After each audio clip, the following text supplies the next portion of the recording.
Hello friends, आज का video बहुत ज्यादा इंपॉर्टेंट होने वाला है बिकॉज आज हम बात करने वाले हैं जो आपको इंपॉर्टेंट क्वेश्चंस प्रोवाइड किए थे मेडिसिनल केमिस्ट्री 2 का। इसी का यूनिट 4 का सॉल्यूशन लेके आए हैं और यूनिट 3 तक हमने ऑलरेडी कंप्लीट कर रखा। अगर आपने वो नहीं देखा हो तो डिस्क्रिप्शन में आपको लिंक मिल जाएगा, जाके देख सकते हो। तो गाइस, आज का वीडियो बहुत ज्यादा इंपॉर्टेंट है बिकॉज हमने ऑलमोस्ट जो टॉपिक्स होते हैं ना यहाँ पे वो सब कंप्लीट कर रखा यूनिट 4 के। चाहे वो यहाँ पे आप देख सकते हो स्टेरॉइड्स के बारे में, इसका नोमेनक्लेचर, स्टीरियोकेमिस्ट्री हो, या फिर इसमें ओरल कॉन्ट्रासेप्टिक्स हो, या फिर कॉर्टिकोस्टेरॉइड्स हो, या फिर थायराइड एंटी थायराइड ड्रग्स हो, या फिर यहाँ पे टेस्टोस्टेरोन प्रोजेस्टेरोन हो। तो जो जो आते क्वेश्चन है उन सबको कंप्लीट कर रखा है, जिसकी वजह से आपको जो एग्जाम में 2 क्वेश्चन यहाँ से लॉन्ग में बनेंगे वो आप इजिली सॉल्व कर लोगे सिर्फ इस वीडियो को देख के। तो वीडियो को करते हैं स्टार्ट। सबसे पहले पूछा है स्टेरॉइड्स का नोमेनक्लेचर। तो गाइस, जितने भी आपने स्टेरॉइड्स के स्ट्रक्चर देखे हो ना, उन सब में ये कंटेन करते हैं साइक्लोपेंटेनो पर हाइड्रोफिनेंथरीन। अब इसको मैं समझाता हूं।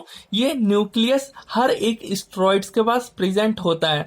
तो गाइस, मैं आपको यहाँ पे सबसे पहले आप देखिए ये फिनेंथरीन का स्ट्रक्चर है जो कि अनसैचुरेटेड है ड्यू टू डबल बॉन्ड, यहाँ पे आप देख सकते हो। और इसका जब हमने हाइड्रोजनेशन करवाया ना तो यहाँ पे ये फॉर्म हुआ पर हाइड्रोफिनेंथरीन।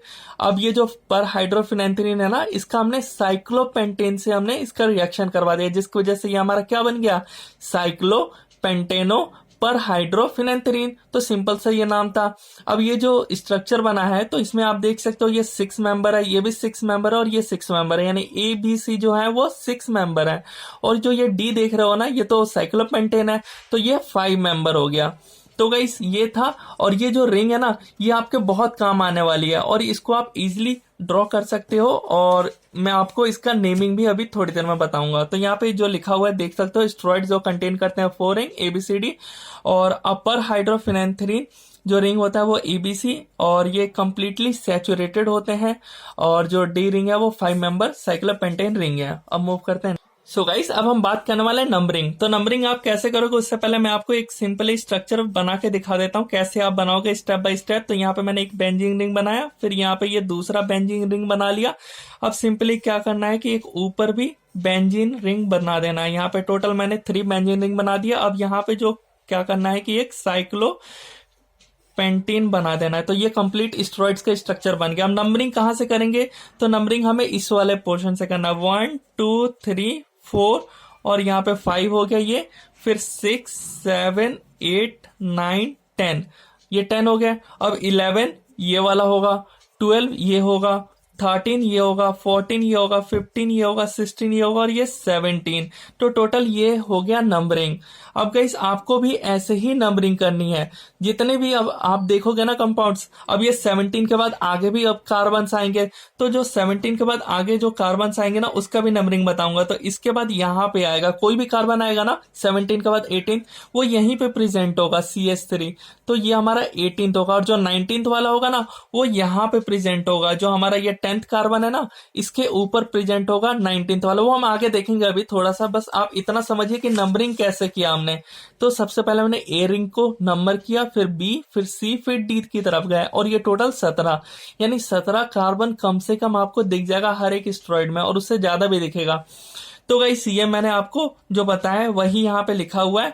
और जब हम एडिशन करते हैं कार्बन का तो वो C10 या C13 पे, जैसा कि मैंने अभी आपको बताया, एक यहाँ पे C13 पे या C10 पे ही एडिशन होता है और सिर्फ एक एक कार्बन का होता है। और इससे ज्यादा जो कार्बन होते हैं वो C17 पे ऐड होना लग जाते हैं, उसके बाद वो 20 21 22 ऐसे मूव होने लग जाता है। तो गाइस, आई होप आपको सिर्फ इतना अच्छे से समझ आ गया होगा। तो गाइस, यहाँ पे the systemic name for steroids are based on the basic skeleton with number of carbon atoms, जो कि अभी मैंने आपको समझाया कि 17 के बाद आपको जो 18 वाला होगा इसके बगल वाला होगा, और 19 वाला जो 10th पोजीशन पे होगा ये, इसके बाद ही हम 20 वाला मूव करेंगे जब आएगा। तो अभी आएगा, उसको भी हम देखेंगे। तो गाइस, अब इसके अंदर जो हम देख रहे हैं, तो हम क्या कर रहे हैं, हम नोमेनक्लेचर कर रहे हैं। तो इसके डिफरेंट कार्बन्स की जो चेन है वो बढ़ती जाएगी और इसका नाम भी चेंज होता जाएगा। तो सबसे सिंपल वाला जो अब भी हमने देखा उसको हम बोलते हैं गोनिन स्केलेटन, जो कि 17 कार्बन इस रिंग के अंदर होगा टोटल्स। तो यहाँ पे देख सकते हो, जैसा कि मैंने आपको बताया 17 मेंबर्स हैं यहाँ पे कार्बन के। अब वहां पे जो सेकंड वाला है ना, ये ईस्टरेन स्केलेटन, ईस्टर जो ये आर तक आप देख रहे हो ना ईस्टर, इसका मतलब ये है कि ये कंटेन करता है 18 कार्बन। ये एन तो इसलिए नॉर्मल लगाया गया क्योंकि यहाँ पे डबल बॉन्ड नहीं है, और डबल बॉन्ड होता तो इन लग जाता, तो वो भी मैं अभी आपको बताऊंगा। तो सिर्फ इतना आप समझिए कि जो स्ट्रेन है इसमें एक कार्बन बढ़ जाएगा। तो एक कार्बन कहाँ बढ़ेगा पहले, तो यहाँ पे जो कार्बन 13 है ना, यहाँ पे पहले बढ़ेगा, फिर कहाँ बढ़ेगा कार्बन 10 पे। तो ऐसा ही यहाँ पे हुआ एंड्रोस्ट्रेन स्केलेटन में, यहाँ पे 19 कार्बन होगा, यानी 17 तक हमने गोनेन में देखा, 18 वाला देखा। जितने भी 18 स्टेरॉइड्स के आपने देखोगे ना कार्बन, वो समझ जाना इसके अंदर आते हैं, स्ट्रेन स्केलेटन के अंदर आते हैं। और जितने भी आप 19 देखोगे ना, उसको समझ जाना कि आप एंड्रोस्ट्रेन स्केलेटन के अंदर वो सारे स्ट्रक्चर्स आते हैं। तो यहाँ पे 19 वाला कहाँ आएगा, यहाँ पे।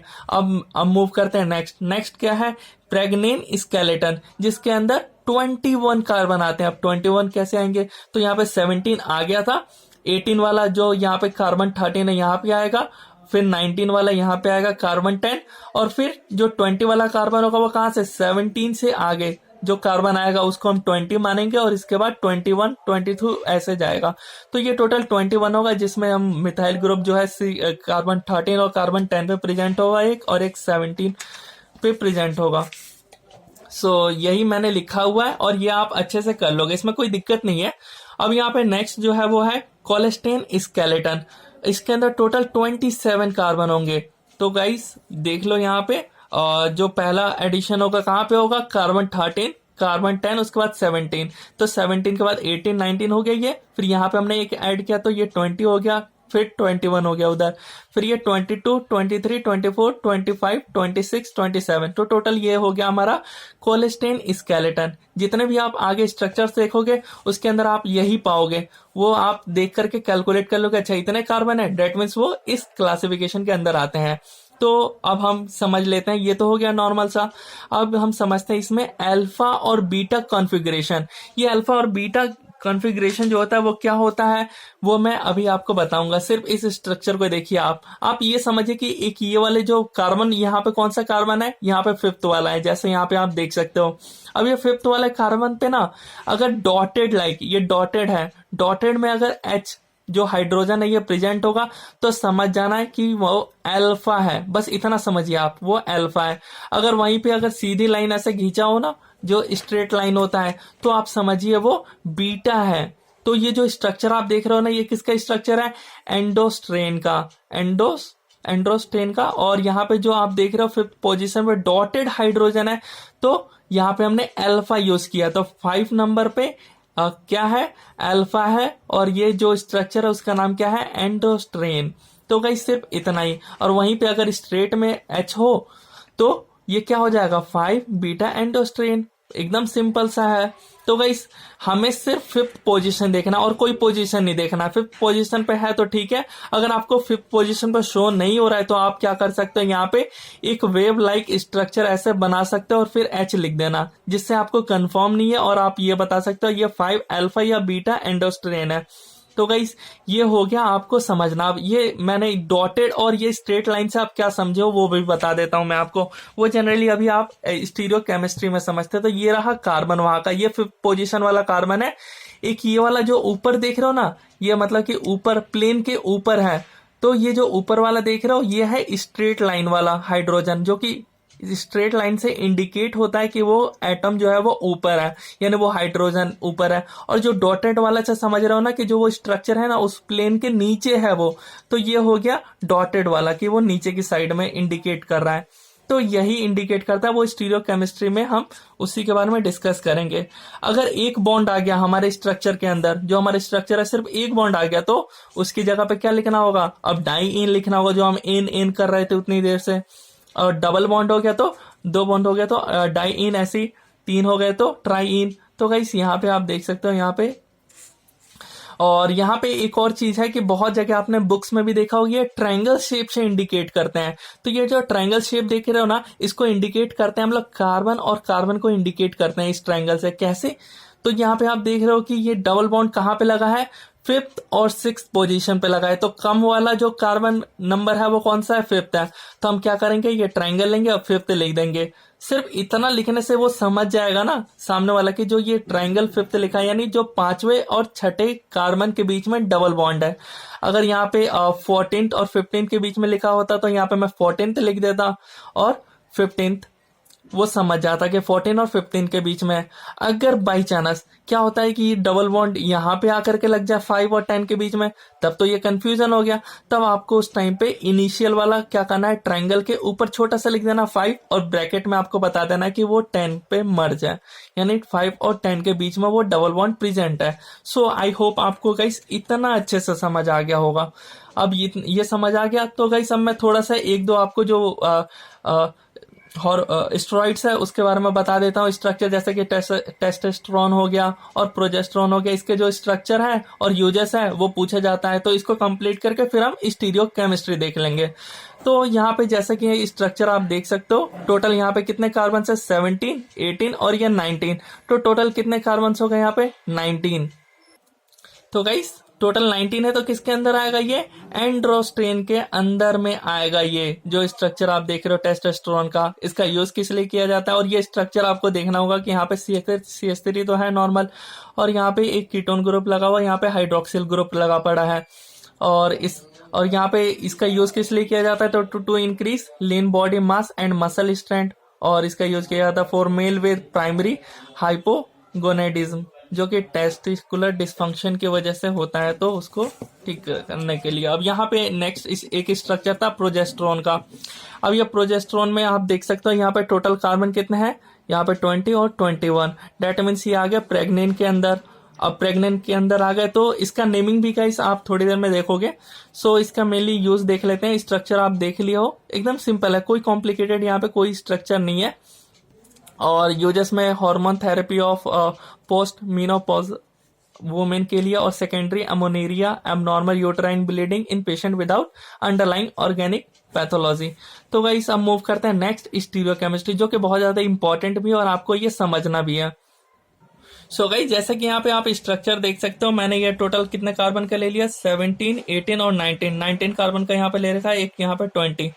सो गाइस यहाँ पे आप देख सकते हो एक लास्ट में अल्काइल ग्रुप ले रखा है। अब इस बेसिस पे यहाँ पे कितने असिमेट्रिकल कार्बन्स है, यानी कायरल कार्बन्स। कायरल कार्बन कौन से होते हैं, ऐसे कार्बन जैसे कि यहाँ पे आप देख सकते हो, ये वाला जो आप देख रहे हो ना, यहाँ पे जो आप देख रहे हो कार्बन को, जो यहाँ पे आप कार्बन को देख रहे हो, अब यहाँ से क्या है, इसके बगल में जो आप देख, वो अपने बगल वाले से असिमिलर है, यानी एक जैसे नहीं है। जो यहाँ वाला है इसका और इसका हो गया, या फिर जो यहाँ वाला है वो इसका हो गया। तो ऐसे ही जो कार्बन नंबर आप पे देख रहे हो, ऐसे ही जो 8 पे देख रहे हो, यानी ये रहा 8 हो गया, या 9th पे हो गया, 9th वाला यहाँ पे देख रहे हो, या फिर 10th और 13th हो गया, या फिर 14th हो गया। तो टोटल यहाँ पे 7 जो है वो कार्बन अकायरल है।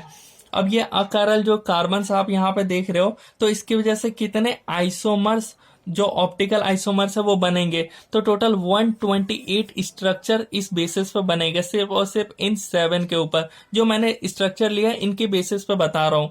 अदरवाइज जो दूसरे बुक्स में है उसमें ये जो 19 कार्बन है इसकी जगह पे वहां पे एक्स्ट्रा कार्बन लेकर के ये ज्यादा बता रखा है। तो गाइस आप सिंपली एक एग्जाम्पल लेकर के मैंने ये जैसा बताया वैसे आप एग्जाम में भी बना सकते हो।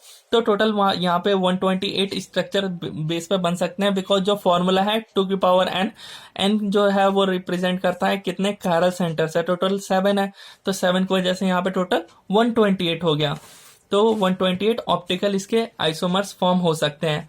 अब यहाँ पे है कि अल्फा और बीटा, जो मैंने अभी आपको थोड़ी देर में क्लियर कर दिया था, वही यहाँ पे बता रखा है कि क्या होते हैं जो अल्फा और बीटा। अल्फा वाले कौन से होते हैं, बीटा कौन से होते हैं, जो अभी हम एक और बार देख लेंगे यहाँ पे।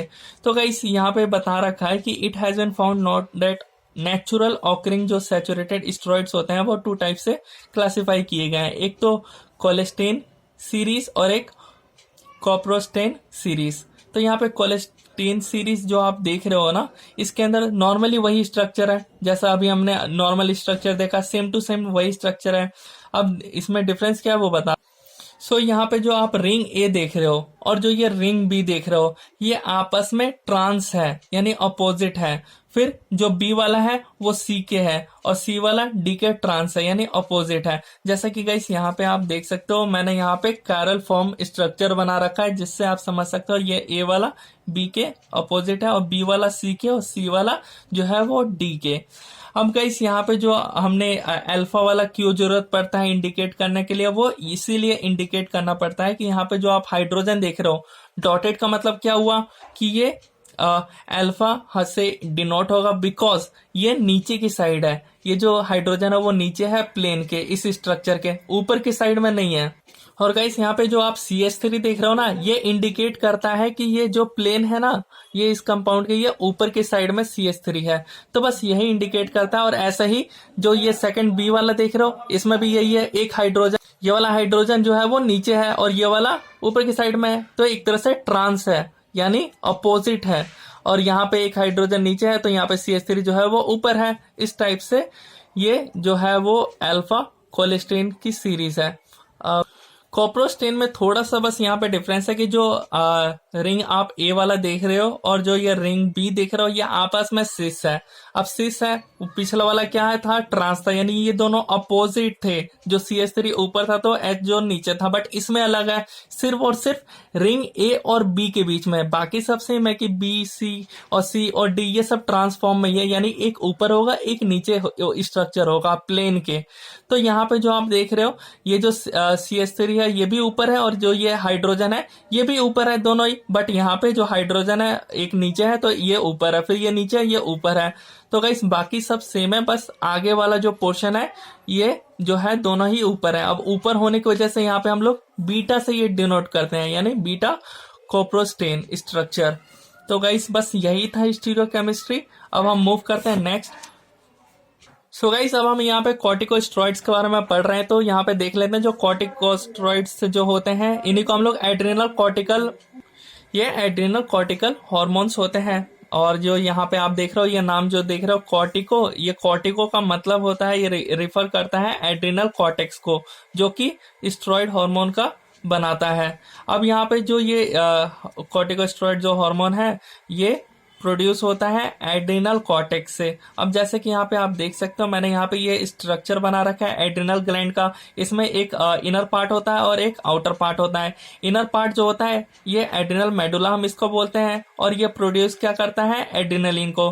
बट वहीं पे जो आप ये आउटर पार्ट देख रहे हो ना, बाहर का पार्ट एड्रिनल कॉर्टेक्स, यही तो फॉर्म करता है इनको एड्रिनोकॉर्टिकॉइड्स को। अब इसका हम अगर क्लासिफाई देखेंगे तो 2 टाइप से इसको क्लासिफाई किया गया है, जैसे कि यहाँ पे आप देख सकते हो ग्लूकोकॉर्टिकॉइड्स और एक मिनरलोकॉर्टिकॉइड्स।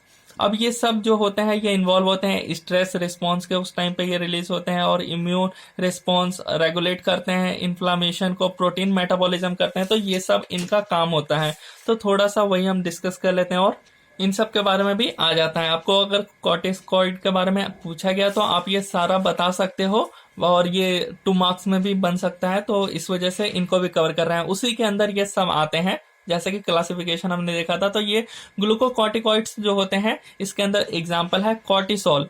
अब ये कॉर्टिसोल जो आप देख रहे हो ना, और हमें इसके अंदर जो ड्रग्स पढ़ना है, जो हम ये कॉर्टिकोस्टेरॉइड्स जो देख रहे हैं इसके अंदर कॉर्टिसोन है, उसके बारे में हम देखेंगे। वो अलग है, मतलब है सिमिलर, वो सिंथेटिक में है और ये नेचुरल है जो बॉडी के अंदर बनता है।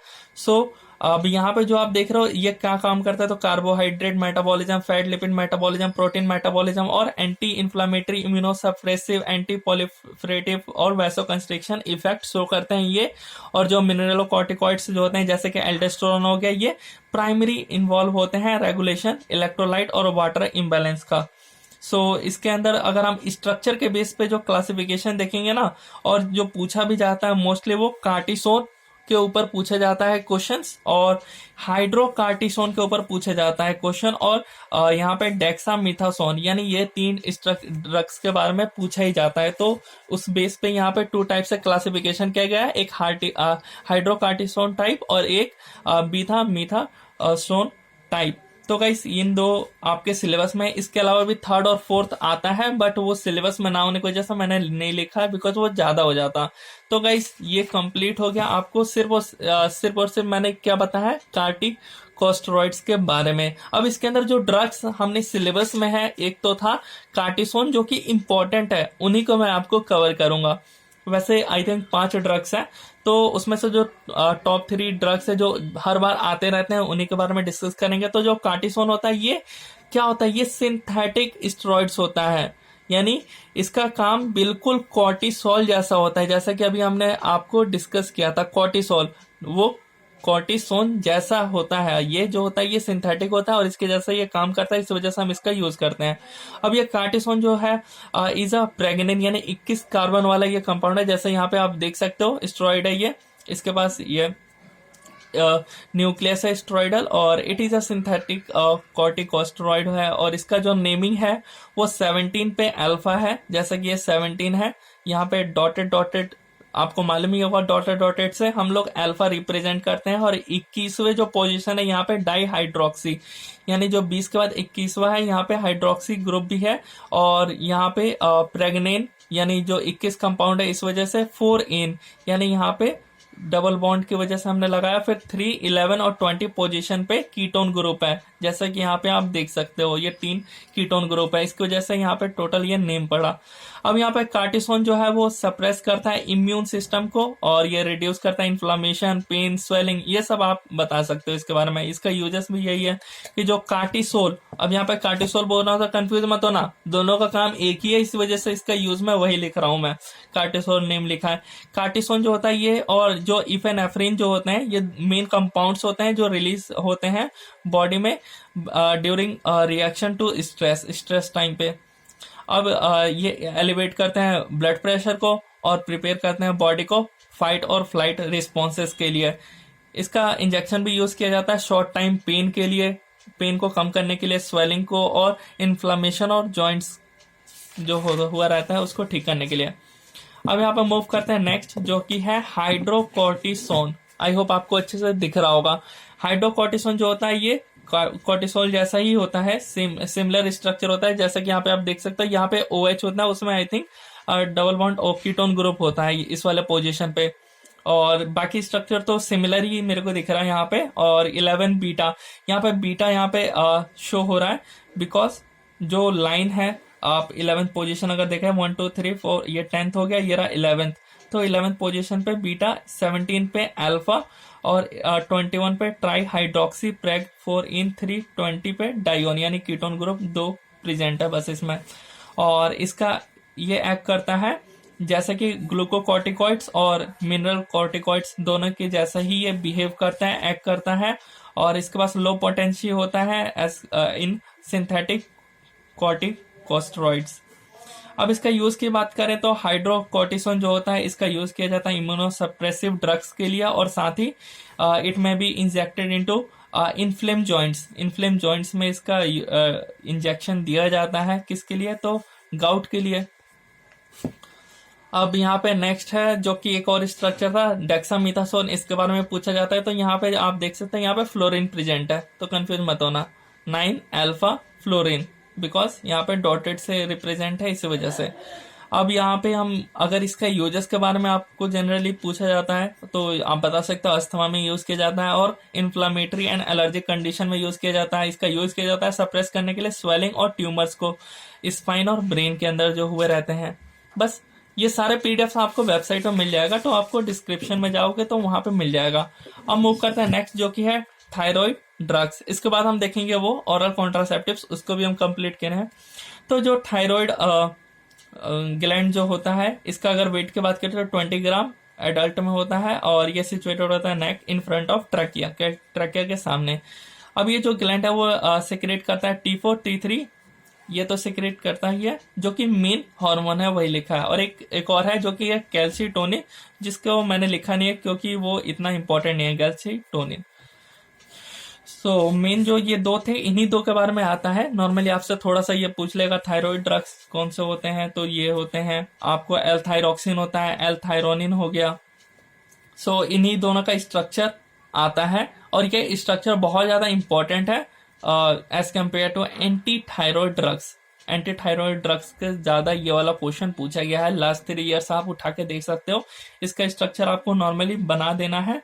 और यहाँ पे लीवोथायरॉक्सिन, और जिसको हम लोग एल थायरॉक्सिन, उसी को लीवोथायरॉक्सिन बोलते हैं। और इसका यूजेस यहाँ पे दे रखा है। इसका ट्रीट करते हैं थायराइड हार्मोन डेफिशिएंसी के लिए, और ट्रीट करते हैं ट्रीट और प्रिवेंट करते हैं किस लिए, तो थायराइड ट्यूमर को ठीक करने के लिए। और it is taken by orally और इंजेक्शन फॉर्म में इसका लिया जाता है। जो लीवोथायरानिन जो है वो उसका यूज किया जाता है ट्रीटमेंट ऑफ डिप्रेसिव डिसऑर्डर और फैट लॉस सप्लीमेंट जैसा, और विल्सन डिजीज में भी इसका यूज किया जाता है। अब हम बात करें एंटी थायराइड ड्रग्स कौन से होते हैं, जो कि ट्रीट करते हैं हाइपर थायरॉइडिज्म। ये कंडीशन होता है जैसे कि हमने ग्रेव्स डिजीज में आपने पढ़ा होगा। अब इसके अंदर जो ड्रग्स आते हैं वो आते हैं प्रोपाइल थायोयूरासिल और मिथिमाजोल। इन दोनों का काम आप समझ ही होंगे। जो एंटी थायरॉइड ड्रग्स होते हैं उनका काम क्या है, हाइपर थायरॉइडिज्म को ट्रीट करने का। तो गाइस ये इन दोनों, इनका स्ट्रक्चर मैंने बना रखा है। इतना इंपॉर्टेंट नहीं है बट कर लीजिएगा, इतना सही इसलिए मैंने आपको थोड़ा सा करवा रखा है ताकि आप अच्छे से इतना कर लोगे। अब मूव करते हैं नेक्स्ट, जो कि है ओरल कॉन्ट्रासेप्टिव्स। अब यहाँ पे ओरल कॉन्ट्रासेप्टिव्स जो होते हैं ये also known as birth control pills. Generally इसका अगर क्लासिफिकेशन देखें तो 2 टाइप्स होता है। एक तो द कॉम्बाइंड पिल और एक प्रोजेस्टेरोन ओनली पिल। कॉम्बाइंड में इस्ट्रोजन प्रोजेस्टेरोन दोनों होते हैं, और यहाँ पे प्रोजेस्टेरोन पिल्स सिर्फ और सिर्फ प्रेजेंट होते हैं। यहाँ पे गाइस आपको अच्छे से क्लियरली दिख रहा होगा मैकेनिज्म ऑफ एक्शन हो गया, और जो इसके अंदर ड्रग्स आते हैं उनके बारे में भी गाइस यहाँ पे अच्छे से आपको दिख रहा होगा। जैसे कि यहाँ पे माइप्रिस्टोन हो गया, या फिर नॉर्जेस्ट्रोन हो गया, या फिर लिवोनॉर्जेस्ट्रोन हो गया। तो गाइस इन सब के बारे में अच्छे से डिटेल में लिखा हुआ है, और ये आपको वेबसाइट पे मिल जाएगा। डिस्क्रिप्शन में लिंक है, एक बार डिस्क्रिप्शन जरूर विजिट करिए। मिलते हैं गाइस नेक्स्ट वीडियो में।